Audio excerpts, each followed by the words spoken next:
जन्म कुंडली में भूमि भवन योग कैसे बनता है इसको समझते हैं। भाग 1। इसके 2 भाग हैं, कृपया दोनों भागों को आप अवश्य देखें। आज पहला भाग है, इसके बारे में भूमि भवन योग कैसे बनता है जन्म कुंडली में। यदि जन्म कुंडली में भूमि भवन योग है तो निश्चित रूप से आपको जमीन मिल जाएगा और आप मकान बनवा सकेंगे। यदि जन्म कुंडली में भूमि भवन योग नहीं है तो आपको किसी भी तरह से आपका मकान नहीं बन पाएगा, भूमि भवन योग नहीं है। तो आप देख सकते हैं कि जन्म कुंडली में भूमि भवन योग कैसे बनता है, उसका आज पहला वीडियो है।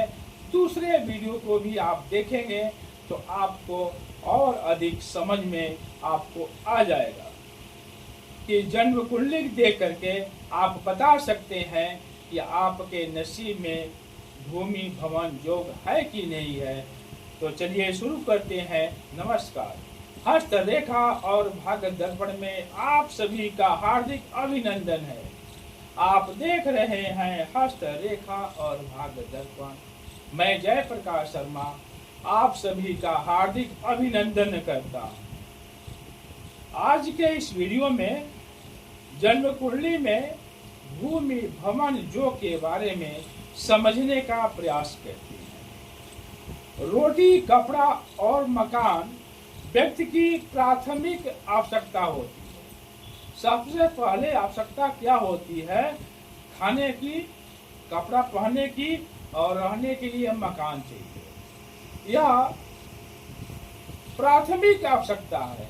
उसके बाद से आपके पास क्या और आप लेते हैं, खरीदते हैं, आपकी आवश्यकताएं और ज्यादा हो जाती है, वह आपकी बाद की आवश्यकता है। तो रोटी, कपड़ा और मकान यह मनुष्य की प्राथमिक आवश्यकता होती है। मनुष्य अपनी सुरक्षा तथा विश्राम के लिए मकान का निर्माण करता है। मकान का निर्माण क्यों करता है? कि उसकी सुरक्षा हो, बारिश में, धूप में और किसी तरह से उसकी सुरक्षा हो, उसकी सामान की सुरक्षा हो। तो अपनी सुरक्षा तथा विश्राम के लिए कार्य करके आता है तो थक जाता है, तो घर में विश्राम करने के लिए उसको मकान की आवश्यकता होती है। तो मनुष्य अपनी सुरक्षा तथा विश्राम के लिए मकान का निर्माण करता है। मनुष्य ही नहीं, ऐसा नहीं है केवल मनुष्य ही निर्माण करता है। मनुष्य ही नहीं, शेर भी अपने गुफा में रहता है। शेर भी अपने गुफा में रहता है, चूहे अपने बिल में रहते हैं और चिड़िया अपना स्वयं का घोंसला बना करके वो भी घोंसला में भी रहती है। यानी शेर भी अपना जो है गुफा में रहता है, चूहे भी अपने बिल में रहते हैं और चिड़िया भी स्वयं का घोंसला बना करके रहती हैं। कुछ व्यक्ति ऐसे होते हैं कि उनके पास धन तो होता है, रुपया पैसे तो उनके पास होता है, लेकिन भवन बनाने का योग नहीं होता। देखिए बहुत से लोग ऐसे हैं, आपको देखने में बहुत से लोग ऐसे मिल जाएंगे कि उनके पास रुपये पैसे बहुत हैं, लेकिन भवन बनाने का योग नहीं होता है।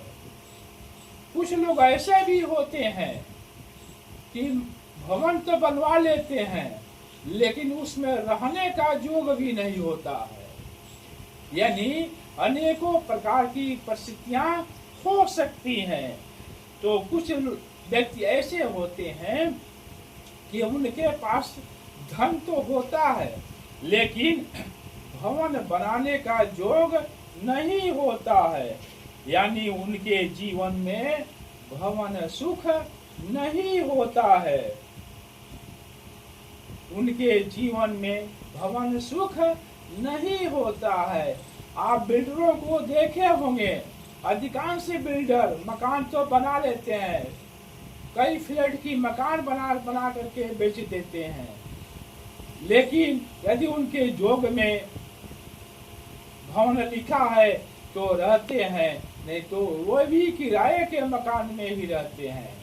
तो जब तक जन्म कुंडली में भूमि भवन योग नहीं होगा तब तक आपको भूमि भवन योग नहीं मिलेगा।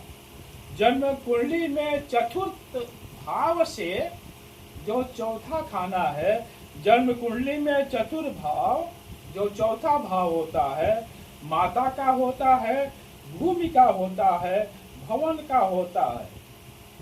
आप जन्म कुंडली देखेंगे तो उसका जो चौथा भाग है माता का होता है, भूमि का होता है तथा भवन का होता है।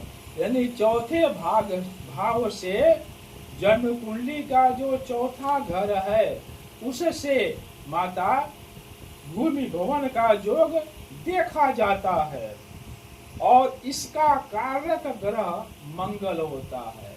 बिना मंगल के भूमि भवन आपको मिल ही नहीं सकता है। इसका कारक ग्रह मंगल होता है।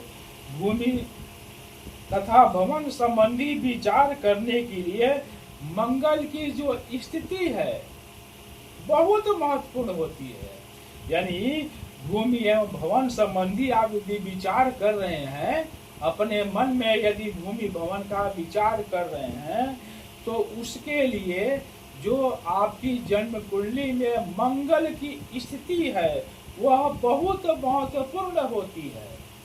इसके साथ ही जन्म कुंडली में चतुर्थ भाव में कौन सी राशि स्थित है, आपके चतुर्थ भाव में चौथे खाने में चौथे भाव में कौन सी राशि स्थित है और उस पर कौन से शुभ और कौन से अशुभ ग्रह की दृष्टि है, यह डिपेंड करता है, यह निर्भर करता है। आपके चौथे भाव में चौथे खाने में जन्म कुंडली के चौथे घर में कौन सी ग्रह उसमें बैठा हुआ है, कौन सा ग्रह है और उस ग्रह पर कौन से शुभ अथवा अशुभ ग्रहों की दृष्टि है, उस पर निर्भर करता है। इन योगों को समझने का प्रयास करके आपने समझा कि यह वीडियो दो भागों में बना हुआ है, तो आज दोनों भागों को पहला भाग है, दूसरे भाग को आपकी अवश्य देखें कि आपको भूमि भवन का योग आपको स्पष्ट रूप से मालूम हो जाएगा। तो आज पहला भाग है, दूसरे भाग को भी आप अवश्य देखेंगे। तो प्रथम भाव का स्वामी यदि चतुर्थ भाव में हो, इसको योग को समझते हैं कि जन्म कुंडली में कौन से योग होने पर भूमि भवन मिलता है, प्राप्त होता है। यदि प्रथम भाव का जो स्वामी ग्रह है वह चतुर्थ भाव में बैठा हो और उस पर शुभ ग्रहों की दृष्टि हो, तो व्यक्ति स्वयं की मेहनत से सुविधापूर्ण सुखदायी भवन बनाता है और उसमें निवास करता है। जन्म कुंडली का जो पहला भाव है उसका जो स्वामी ग्रह है वह चौथे भाव में बैठा हो और उस पर शुभ ग्रहों की दृष्टि हो, तो व्यक्ति हो जो है वह अपनी मेहनत की कमाई से बहुत सुविधापूर्ण मकान बनवाता है और सुखदायी भवन बनवाता है और उसमें निवास करता है। तृतीय भाव का स्वामी तृतीयेश यदि चतुर्थ भाव में बैठा हो, तो व्यक्ति अपने भाई बहन की सहायता से मकान बनवाता है। यदि तो तृतीय भाव का जो स्वामी है वह यदि चतुर्थ भाव में बैठा है, तो आप जानते हैं कि तृतीय भाव भाई बहन का होता है। तो यदि तृतीय भाव का स्वामी चतुर्थ भाव में बैठा हो तो व्यक्ति जो है अपने भाई बहन की सहायता से मकान बनवाता है